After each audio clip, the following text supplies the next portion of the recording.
And what up, everybody? Welcome back to Furrow Publications YouTube channel. On this channel, we talk about zines and DIY publishing. And it has been a while, but we're going to get back into some zine reviews today because I'm off today and was doing some reading. And I said, let's just turn the camera on. So today I went ahead and just grabbed a pile of these mini zines that we're going to check out and read. But first, if you don't know who I am, my name is Rich. I publish a comic book zine anthology called Furrow Comics. Here's a quick video on that. Furrow Comics is a comic book zine anthology that's filled with underground subversive comics from all kinds of different creators. Creators are paid for their work through this project. And it's $20 for 1 year subscription, $3 for single issues. Link will be in the show notes if you're interested. There will be a link in the show notes just in case you guys want to support the project. As well, there will be links to the creators of these zines as much as I can find for you guys to go ahead and, if one of these catches your eyes or your imagination, go ahead and get a copy or just connect with the artist so that way you can follow what they create. Alright, you guys, with that being said, let's go ahead and peep these zines out. So first up, we're looking at 6 historic homes of downtown Binghamton and associate portraits, a sketchbook of local landmarks, drawings by Jim Divana. And to begin with, I definitely dig the way this was laid out. I dug that 2 out of 20, it's signed. And here it kind of gives you the idea, the premise of this book is I bicycled around Binghamton on Wednesday, September 8, 2021 to take pictures of these and other historic buildings. I consulted the National Register of Historic Places listing as well as numerous local history sources for information about each building and the people who built it or lived there. The architectural sketches were drawn with a technical pen and 3 alcohol-based markers. The portraits were drawn with the markers alone. All drawings measures 5 by 7. I am a portrait artist and printmaker based in Binghamton. In addition to gaining practice in rendering buildings, this project taught me a lot about these landmarks and Binghamton itself. The original art reprinted here will be auctioned or distributed to patrons. Please visit jimdivana.art for links, prints, or commissions inquiries. And that's what this was. It was a really nice exercise. For me, I didn't really find the historical stuff of it very interesting, or the portraits if I'm being honest. But as someone that always struggles to really get that depth and that dynamic, this was a very, very interesting look at just how to draw these kind of buildings. And like the perspective in here, I'm not gonna say it's flawless, but it's just beautiful. It's well done. Like I definitely enjoyed looking at this, and it definitely kind of pushed me in that direction of like maybe this is something I need to practice and get a little bit better at, because this definitely adds a lot of value to art, being able to really kind of set and establish a setting. So definitely dug the art in here, and like I said, definitely dug the premise of this zine and the simplicity of the way it's printed. And next we got instructions on how to break a heart. And this zine is really well done. I love the paper quality of it, and I also love the aesthetic of it. So it says, this is a spell to break a heart. Recite it in a whisper in a dark room. Place a firm hand on the recipient's heart and do not look into their eyes. For stronger effect, build intention silently over 1 year or more. It is a very, very, it's a very, very funny kind of zine, right? Suckle, cunt, ripple, start. This is how you break a heart. Very poetic. Beat it tender, soft, and free. That's when you say that you love me.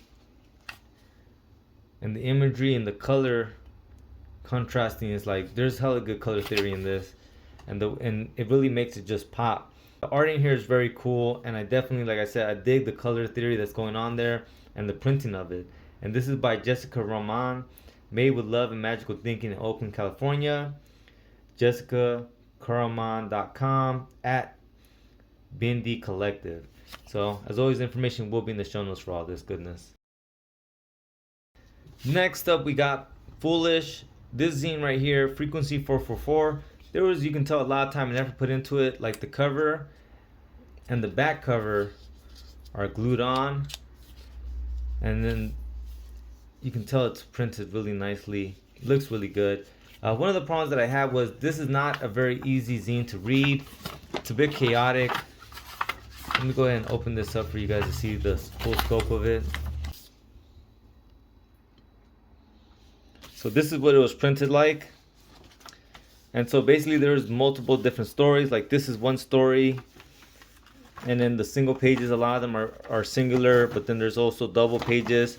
And so it's kind of an anthology zine of different stories and musings. And like I said, a bit chaotic, but it's fun to see someone try, you know, to bind the zine very differently. I thought that was cool. And like you see here, like I don't even know if I put him back right, but definitely a very cool idea.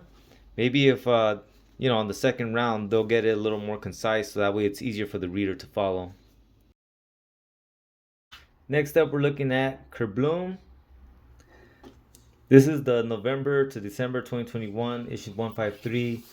This is very fun and interesting writing. It's obviously someone's just almost like a personal blog, but obviously in a zine format and just well written. I love this. Sometimes the arc of my gay narrative looks like I don't really turn gay until later in life. I love this portion of it all. Basically, this story revolves around, well, I guess she sums it up really well at the end. And it says, sometimes I think I was heterosexual simply because of a failure to be successfully gay. Or maybe I was trying, but only halfway. I would have to make more of an effort eventually. And it's a very refreshing story about someone trying to, I guess, get a date and not succeeding and always missing that person. It almost seems like a movie narrative of like always being $1 short and a day late. And very well written, man. So Kerbloom, hella tight. So next we got Higher Germination by Amara E. Norman. And this is a collection of poetry. I love the simplicity of its printing. Sometimes, like I say, the minimalist approach to printing of a zine, I think it's very important for a lot of people because it doesn't overthink it and it really makes it so that the quality of the words being written and the message trying to be conveyed is literally what brings it to life. There's a lot of poems in this that I liked a lot. And I just want to read thank you. It says, gratitude, thank you, universe, for the perfectly timed buses for the day, for looking out, for the endless supply of sugar, coffee, and cocaine.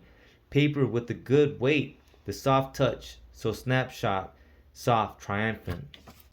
This is probably my favorite poem in it all, and it reads, sunshine, up before the sun to beat the brakes off bill collectors. I dream of my art, love, and how they will write gushing testaments to my cool. Sometimes love is a superpower, and if it is shone on you, you'll grow 10 feet or develop telepathy.